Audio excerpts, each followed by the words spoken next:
Hey, this is Morgan Pratt with the JayMac for Congress campaign. If you're listening to this podcast, sounds like you like JayMac. You can find out more about him by going to his Facebook, Instagram, Twitter, or YouTube channel. Please remember to subscribe and rate us. Now coming up, more JayMac. Well, I'm super excited about this edition of the JayMac Podcast because we have a special guest who many of you, if you follow me, you also follow this man. His name is Ethan Millard, former co-host of the Nightside Project. Ethan, thanks for hanging out with me today. Jay, I'm so glad to be here. I love that we're doing this. It's been a long time coming. Just like old times. When was the last time we were on the radio together? It was before you started this campaign. Probably a year ago. A year ago. Yeah. Yep. Amazing. That's exactly right, yeah. So what I want to do is, if you're familiar with Ethan, and I know you are because everywhere I go, people say, I love that Nightside Project.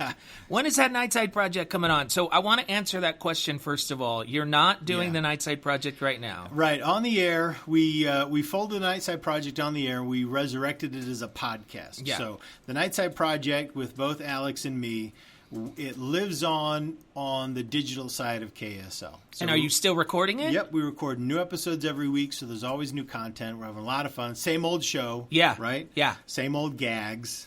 Same old gags. Same two grumpy morons hosting it. And it's just a podcast now. But I still miss radio. I still miss radio. You know, there's some things that you can't replace. Never leaves when you're in a podcast. When you have a good gig on a good radio station, there is no better life than that. And you know what I found I really miss is the instant feedback, the text messaging. Yeah. Like, I had this constant feedback of everything I ever said and did. And when you have instant response about how people feel about you and what you're saying, it's kind of addictive, I've realized. No, and use it. You kind of need it for validation. Totally. If no one's texting and you're like, oh my gosh, no one's listening, everyone hates the show tonight. Yeah. I remember sometimes the texting would be down or it'd be slow, and I just nailed the monologue, and I'd be like, where is everybody? Does nobody care what I have to say? Validate me. Yes, exactly. Validate me. But otherwise, aside from the podcast that I do with Alex, I work in finance now. Okay. So I work for a company called Teton Wealth Group, and we invest people's money. So financial planning. Yeah, it's great. I really, really enjoy it. So, and I do a lot of stuff, and I've just learned a ton. If you could do radio again, would you go back? Yeah, not right now. Right. But, one of the things, let me tell you something, Jay. I really wish that I had done this inverted. So I did radio, then finance. Yeah. I wish I would have done finance, then radio. Because it would help inform your radio. Yes. Yeah. I would have just had a much stronger perspective on the whole world. I would have had a deeper understanding of how things work. Mm-hmm. Economically, primarily, because it's such a critical part of every current event is rooted in some way. Yeah. The economic considerations. And I wish I would have done it that way. But I didn't. I'm doing it inverse. Well, I think you'll be back on the radio. You're just too good. You're just too good. I'd love to do it. I can get on there, tell everyone about taxes. There you go. That's exciting radio. Let me tell you about efficient taxes. Well, I have to tell all of our supporters and listeners that it's primarily your fault that I'm in this race. You, Ethan Millard, you are to blame for my run for Congress. Well, there were two people that I called before I made this decision. You were the first. Really? You were my first phone call. Well, I'm proud then. Can I also have all the credit when you win? Well, I'll give you all the blame if I don't. So I guess that means you get the credit. I don't know if you remember. I texted you and I said, Ethan, I need to have a conversation with you. And it was not the conversation you thought we were going to have. No, I didn't know what it was going to be. Because, we'd periodically compare notes about, stuff going on, particularly on air and, things. And when you said you were thinking about running for Congress, I thought, but it also made so much sense. Why? It made so much sense because it was the logical next step for Jay Mcfarland. You know what I mean? You kind of establish this base of understanding and knowledge about the issues. You establish a personal, individual perspective. You know, this is how I think it ought to work. And then you bring enough people along in your show that really appreciate that point of view, that really appreciate a good, strong, independent perspective. And I thought, you know what? Obvious, that's the next step. It's obvious. If you were to just stay on the air, anyone could do that. You know what I mean? But if you're going to be a real leader, which you are, thank you. You've got to take that next step and say, hey, you know what? Let's take all that we've done on this show, all the issues, all the listeners, all the feedback, all the everything. It represents Utah. I mean, better than anything out there. Represents a large cross-section of Utah. Let's take it to Washington, D.C. It made all the sense in the world to me. Well, if you would have told me I was crazy, I would have probably, crawled up in the fetal position for a couple of days, but I would still be on the radio. You'd stay on the air. I think I would have. But you'd regret it, though. Well, I have to tell you, and Morgan talks about this a little bit. She talks about how in the last little bit on the radio, she saw me change a little bit. Like the passion wasn't there as much as it had been. And it's because I honestly, and I've thought a lot about this, I started to feel like an armchair quarterback a little bit. Yep. It's really easy to go on the radio and talk about how things should be and what you would do if you were in that circumstance or if you were in Congress. It's really easy to hide behind a microphone and do those things. I started to feel like if I don't get in there, kind of like how you talk about how the financial industry has informed you and would make you a better host now. Yeah. If I don't get in there and actually find out what it's really about and really put my best foot forward and put my money where my mouth is, it started to ring hollow. And I just knew at one point I would regret it for the rest of my life if I didn't do it. And I'll say this too, and this is to your credit. I think this reflects on the ethical side of JayMac, because it takes strong ethics and it takes a certain amount of personal integrity and courage to say, you know what? If I keep doing this, I'm not being fully honest with myself or my listeners.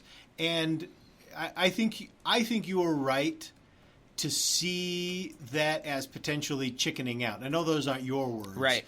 But I think you reach a certain point where you're right. Anyone can sit and talk. It takes a certain amount of personal integrity and courage to step forward and say, you know what? The talking part is finished. Yeah. Now this is the doing part. Wouldn't we all love to just talk for the rest of our lives? You know what I mean? Yeah. I wouldn't love this, but you could imagine what it would be like if your job in finance was just to talk about finance and you never actually did anything. You never have to do anything. You never had to make decisions. Yeah. You never had to make recommendations to the clients. That's a hard thing, to actually get out and do it. It's the same thing. It's so much easier to just sit in the studio and just talk about it. Well, part of me is like, man, it would be easier than what I'm doing right now. I know, but you're doing a good thing. And I'll tell you what I love about JayMac going to Washington, D.C. is because it's rooted in that larger community. And I think that progression on the air, collaborating with the audience, is what's really going to make a huge difference and really going to bring real representation. Because when you're in Washington, D.C., you got to represent your constituency, right? Yeah. But in order to do that, you have to know where they are, who they are, and you have to bring them together. And that's what you've already done. Interesting. You already know the constituency, and they know you. So, we've already brought them together. And KSL is a great place to do that because KSL is another place that is just deeply rooted in the community. Yeah. You can really find Utah on KSL. And so the idea that JayMac is coming out of that KSL, we're leaving the talk behind and bringing Utahns with you is phenomenal in my mind, phenomenal. Because so often, and this is the case, even though you have to be a resident of the state of Utah to run for Congress, for many, many representatives of Congress, what happens is they step up to run and then they get picked from the outside. Yeah. They get the outside money. They get the outside support. Right. And they use that to kind of overwhelm any challengers, overwhelm the opposition, which is why you can so often feel real disconnect with members of Congress. And it's because, do they work for you? Sure. Do they represent you? I guess. You're from the same community, yes, but we still feel that disconnect because really their power and ability is rooted somewhere else. Right. It's rooted with their party primarily, and that's not based in Utah. Right. Whereas my job for the last 9 years, tell Utahns what I think and ask them what they think. Ask them what they think. Yeah. And then and I think that's reflected too in your campaign. If I can give another little kind of plug for your campaign. Please. We didn't really it's chat shameless plug time. We didn't really chat about some of the specifics we're going to talk about, but you can see that in your campaign in the way you're raising money, I think. And that is that this money is coming from the community versus being airdropped from outside. Yeah. And that's important to me. That it's important because that signals that connection. And it also signals the loyalty. Because you're going to be loyal to the people that pay the bills. I mean, if you want to get reelected or elected, you become loyal to those people who pay those bills. That's exactly right. And so I think that's why I think in the long run you'll be a much stronger representative than we've traditionally seen in this district, because you've got that strong local foundation with the and it's not just the fundraising; it's people out gathering signatures for you, people out knocking doors for you, distributing flyers. There are just tons of people volunteering on your campaign. It blows my mind. I can't even believe it. And there's a reason for that. Yeah. There are campaigns that will fly in volunteers from out of state. Mm-hmm. It's not illegal, but I don't think it's right. Yeah. I mean, really, I don't think they should do it. Or it's at least not a representation of the support that they have. That's and right. once again, who are they going to be loyal to? That's that's exactly how I see it. So I've been very impressed with everything that's been going on, and I think it's going to continue to just surprise people and make sense. Everyone I talk to about it, they say, "Oh yeah, you know what? Yes, you're absolutely right. You're absolutely right." And when you look at the history of this district, you're giving Republicans an option that they've never really had before, or haven't had for a while. I hope, right? Man, I can't remember the last time that the Republicans were able to run a real grassroots candidate that wasn't just being kept on life support by the national party. In fact, that's one of the problems I have is this is something that I think Republicans should take very, very seriously, is when you look at the history of this district, and I think you can, and I think it's important to see this district not just as the current district, but also as this effectively the same district that Matheson served in so many years ago. The Republicans have just struggled to get any traction here, and in part because they've always put up just the same kind of candidate. They'll pull someone from the legislature, and they'll throw a ton of money at them, and then they'll just run into a brick wall and wonder what's happening. Oh, why can't we do this? But to me, it's always been obvious. There's no real connection there. You can't just pull someone out of the Utah legislature and promote them to Congress. Not in this district anyway. It doesn't work like that. You can't do it. And I think Republicans would be smart to stop trying to do that. Instead, find the district. Find it first. And then find your candidate. And that's what you've done. You find the district first. And you learn the district first. Yeah. And then people ask me why District 4, and I just feel like this district is who I am. It's totally. I feel adequate that I follow the majority of the belief system in this district. Yeah, I really do. Well, and I think you're absolutely right. And I know that because I listened to your show for 9 years. Well, you were forced to. You had to. I had no choice. Kevin would tie us to our chairs. That's right, and make you listen. He'd turn up the sound. So let me ask you. I'm overwhelmed by your support. You've been a member of our campaign committee since the very beginning. Man. Yeah, for sure. And I'd like to know your opinion of our current political atmosphere, where we're at. My hope is that we're going to snap back from the edge, because I think we're on the edge. The next step is violence. I mean, it's where you go from name calling, character assassination. I just heard from somebody who said that they're covering media events back east, and going to a certain candidate's rally, they get almost assaulted. The division is so great. And my hope is that when people see that it's possible to fight for your beliefs without the attacks and to still have respect for the opinions of the other side, that they'll be reminded of the way it can be. Do you think I'm wrong? No, I don't. I don't. And I think you're absolutely right.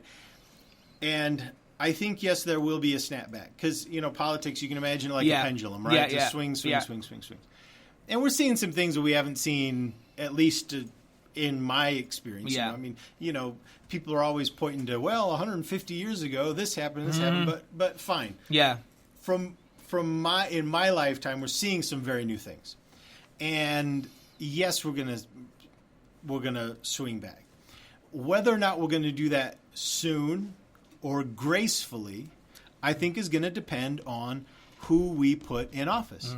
And I think that's another reason why I think your campaign is so important, because having candidates that are committed to that open and respectful process. Not that everyone gets candy, right? Because you still have to make decisions. Of course you do. But you got to have that, because at the end of the day, Jay, all we have is the process, right? Every member of Congress is going to retire or die. Every president is going to retire or die. Every party chairman, every Supreme Court justice, they're all eventually going to be out of the picture. The only thing that we leave generation to generation in America is the process. Yeah. And if you sacrifice the process, then we sacrifice the whole legacy. Well, and we've lost respect for the process. We have, and that puts it at risk. And so that's why I love this idea that the JayMac campaign has of and you used it in one of your speeches that I heard, and I thought it was so amazing, of that disagreement as a unifying force. Centering force. Yes. So the disagreement isn't something that drives us apart. It's something that drives us together towards a solution. If we appreciate it, right? Yes. That's exactly right. And so having that perspective is critical, because here's another thing that I really don't like. And we're seeing this across the country, and that is that people in politics are being rewarded for being trolls. And I think this is a very real risk here in Utah of electing trolls, online trolls, to Congress. And that would just be a complete disaster in my mind. Agreed. Because if there's one thing we don't need, is someone else going to Washington, D.C. to own the other side, and to make them look stupid, and to elbow drop them on Twitter, and to do it. We do not need any of that. We don't need any more of that. We need thoughtful, respectful decision making in the context of a process that we already know is successful. Yes. And I don't know why we're throwing it out the window. Because we started to believe that this is a battle of good and evil, Darth Vader versus Luke Skywalker, as opposed to a battle of ideas. Right. Yeah, and that right. every American is entitled to their own ideals. The whole reason, and this is what really bothers me, the whole reason you have a representative form of government is you acknowledge that the people will disagree. If the founders had one way of running this government, which is the way we're acting now, they would have installed a completely different type of government. They would have defined it from the beginning. It would have been a dictatorship, an authoritarian government, a king, something like that. But they said, no, this system will acknowledge that people are different, that they will believe in different ways, that they will choose representatives. Those representatives will go and they will have a vote. They will have a say. We're actually, Ethan, if you think about it, we're adopting some of the ideology of some of the extremist terrorist organizations that we're fighting against. Yeah, it's complete garbage. And you know what where I think part of it is? You know what I think part of it is? I think part of it is people don't know the process. Yeah. They don't understand it. Like, people haven't been educated in it. We hear people could rattle off the top of their heads separation of powers, right? Checks and balances. Yeah. But beyond that, they seem to be completely mystified on how it's actually applied.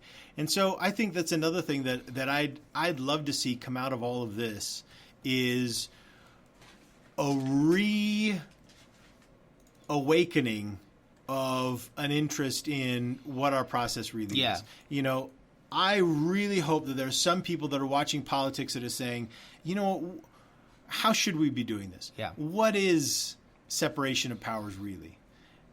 What are the checks and balances really? And discovering those and remembering that disagreement is good. It's healthy. Yeah. And I thought, or it can be. And I thought that there were people like that. And I thought I knew people like that. Yeah. I thought I knew people like that here in Utah in politics who were committed to the process and who were just focused on that and focused on checks and balances and Senate and House and White House and Supreme Court and all that stuff. And they turned out to be liars. Yeah. All they cared about was their party and winning. Yeah. And they've sacrificed the process and just And it goes in contrary to the very document that they believe is inspired. Yes, it's just right. It's been such terrible garbage. Yeah. And so, kind of bringing that back around and saying, hey, you know what? This isn't about winning an insult war, because you're never going to do that. No. This is about bringing everyone together. Well, and the other part of that is ridiculous is people think, oh, if I'm in a debate, if I insult that person, then I win. What they're not thinking about is all of the thousands of people watching the debate who are wondering, who should I side with? We're never thinking of these people. The largest political group in our country is not Republicans and Democrats. It's unaffiliated and independents. Yeah. And they're standing back wondering which side they're going to side with. Yeah. And if they just see insults from both sides, I believe they're going to side with the left, because the left has the easier to understand. Tax the wealthy, give me free programs, right? Take care of me. Whereas the conservative side takes explanation. I think conservatism requires conversion. I think that somebody has to articulate that message.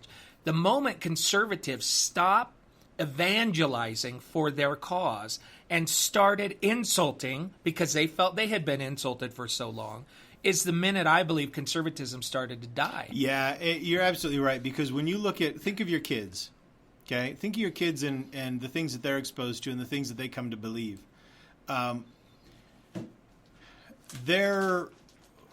Our youth are going one direction, and they're going to the left. They're going to the left. And, you know, and in some cases the parents have followed too. For example, on gay rights, you know, the young people went to the left towards gay rights, and so the adults for the most part have followed. Yeah. But, you know, I think you make a great point. Conservative parents should be ready for their kids to carry on in a really different political tradition. There seems to be very little for them right now in conservatism. Well, and why would you side with if the leader of conservatism just is really good at insulting people? Why would you decide to follow that path? You wouldn't. But the other side is saying, here's our program for this. We're going to give you free college. We're going to give you free this. We're going to take care of you. Living wage, all of this stuff. And somebody's got to be on the other side explaining the unintended consequences of all of those decisions. And Jay, that's the hard part. Yeah. That's the hard part, because this is how it goes, okay? Well, you know, a Bernie Sanders supporter comes to your teenager, right? Says, oh, hey, we should do this and this and nationalize energy in America and do all this stuff. And you think, oh, yeah. And they think, oh, yeah, that sounds cool. So you might tell your kid, well, but how are you going to pay for that? It'll bankrupt America. Yeah. And then the Bernie Sanders supporter says, well, look at Norway and Sweden. Don't they seem prosperous? And guess what? You're not going to have a comeback for that. Yeah. Because you don't know the economy. Yeah, yeah. I'm pointing at you, Jay, but I mean you literally. Yeah, yeah, as a parent. But, you know, at that point, you've lost. Yeah. At that point, just the existence of wealthy socialists in Europe completely destroy 90% of conservative parents out there. They don't have a leg to stand on because they don't know enough about our process and about our economy. You're right. Conservatives have the hard work. Yes. And they stopped doing it. That's right. Instead of conservatives have stopped doing the hard work, instead they've gone to insults and disenfranchisement. Yeah. Well, you know what? If we can't drive them away with by making them feel stupid, maybe we can drive them away by disenrolling them from the voter rolls. Yeah. Yeah. Because they changed their address. Yeah. And boy, what a sad what a sad place to be. And I'm so glad you're doing this, Jay. I'm so glad you're doing it. I think that conservatives may feel like they're getting some short-term victories with our current president, and they are. But the long-term consequences of abandoning evangelizing for conservatism, it's very hard. I think conservatism is on its deathbed. I really do. Because who in the elected sphere right now is out explaining why? What are the unintended consequences of all of these policies on the left? Well, and this is where I think maybe some conservatives even feel like it's fated to go that direction. Mm-hmm. And that's one of the reasons why they're kind of throwing pots and pans and cats and everything into the political fray just out of it feels like it's out of desperation. Yeah. You know, I mean, this aligning your most important politicians with fringe religious groups on TV. Right. Things like that, there's just so much desperation in it. But one of the things, I had a conversation with this couple, and I was explaining to them that there are things that I agree with on President Trump, and there are things that I disagree with. And I said what I disagree with is his character assassination. And they attacked me like you would not believe. Yeah. And they said, finally somebody is fighting back. And I said to them, well, and this is something that my parents taught me, the and then what question, or the to what end question. Okay, you feel good that you have somebody fighting back. Is he changing any hearts and minds? Yeah. Is he bringing any unaffiliateds over to conservatism? Is he making people think about his platform and his cause? No, he's not. In fact, he's strengthening his base while dividing off and siphoning off every single other person. Mm-hmm. So you may feel good in the moment. And I understand that because you feel like you've been whipped on and beat up and been taking the higher road for decades. And finally it feels good to just get in there and get back some of your own. But to what end? Yes, and you're exactly right. Because when you see, for political expediency, when you see the erosion of that process, at a certain point you're going to have to pay that bill. Mm-hmm. Right now it's hard on Democrats. But you know what? It's going to be hard on you. There's a famous story, and I cannot even remember the names involved, but I can tell you the gist.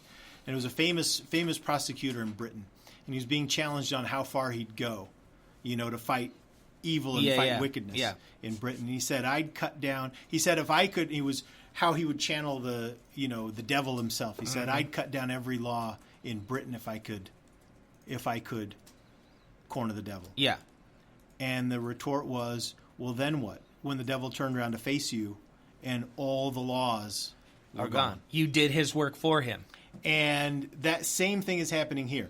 It may make a lot of sense short term for political expediency to chip away at the process, to erode the checks and balances, to dismiss the independent judiciary and all these other things. But what about when you're on the other side? Yeah. And the devil comes around to face you, and you don't have checks and balances, and you don't have independent judges, and you don't have a robust press. And you also don't have personal principles anymore. Right. Because you've given up. You've given up love your neighbor. You've given up love your enemies. Yeah. You've given up core values that you believe separate you from the other people. Right. It's funny, along that same story, I meet people often who want to have a constitutional convention, or they want to have a revolution to fix government. And I always ask them, so let's say that you had this revolution and you now won. What form of government are you going to install? And they say, well, I'll reinstall the Constitution. And I'm like, the very document that allowed us to get to this point? The very document that you burned for your revolution? That's right. That's right. The problem is not that there is an issue with the Constitution. The problem is what we talked about. There's an issue with understanding that the Constitution is based upon principles that you will treat every American as somebody who has a right to fight for what they believe. Yeah. They have a right to choose their representatives. They have a right to disagree. We have lost that. So what, you're going to have a war and then reinstall the very same thing? It's moronic. It is. It's moronic. And it just kind of speaks to how disorganized it's become on the right. And I think that fundamentally, Jay, you're correct about the hard work that conservatives have to do. And it's work that liberals don't have to do. Yep. And I think you're 100% right. And we've seen that in the past. We've seen conservatives out there doing that hard work. Mm-hmm. And they're gone now. They're gone. In many cases, they've been driven away. Yes. And for goodness sakes, where are they? Where are the hardcore, heavy duty? And I'm not saying hardcore like radical. No. I'm saying, where are those conservative economists? Where are those conservative thought leaders? They're gone. They're not around. No. Nobody, at least in the elected arena, is changing hearts and minds to conservatism right now. Nobody. And that's the other core that has been forgotten, is that in a representative government, you win by converting the people. We've forgotten that. Yeah. Now you win by executive order or by ramming your viewpoints through. If we could just get control of all of the houses of government, we could ram our opinions through and forget about the other 48% who completely disagree with those viewpoints. We can just ram it through. Yeah. And you think about that. Is that representation? Is that really what this country is founded on? It's not. No. And that's what scares me. Ethan, I could talk to you about this stuff all day long. We should do a talk show. We should become talk show hosts. Let's call KSL. Yeah. Let's do it. Thank you so much for your time. Thank you. I've loved it. Quick tease for your for the Nightside Podcast. It's in the KSL NewsRadio app, right? Yeah, that's right. You can find it at the KSL NewsRadio app. You can also go to iTunes, Nightside Project. Yeah. Same Alex, same Ethan. Just, a few more wrinkles around the eyes. A little bit more. And, a few more pounds around the waist. But what can you do? Well, listen, brother, thank you so much for your time and your support. Hey, remember, if anybody's asking, it's Ethan's fault. So I'll take it. Blame Ethan. I'll take it. All right. You have a great day. This November is going to be a good day for Utah. It's going to be. I think so. Yep. All right. And a reminder to everybody, we need your help. As Ethan said, we're trying to raise money in a very unique way. We're trying to fund this campaign with new money and supporters, not old money outside of this state. So go to JayMacForUtah.com, $25 donation, $50 donation, anything you can do will greatly help us out. And other than that, have a great day. Thanks for listening to the JayMac Podcast. If you'd like to donate to JayMac for Congress, you can go to JayMacForUtah.com. That's JayMacForUtah.com.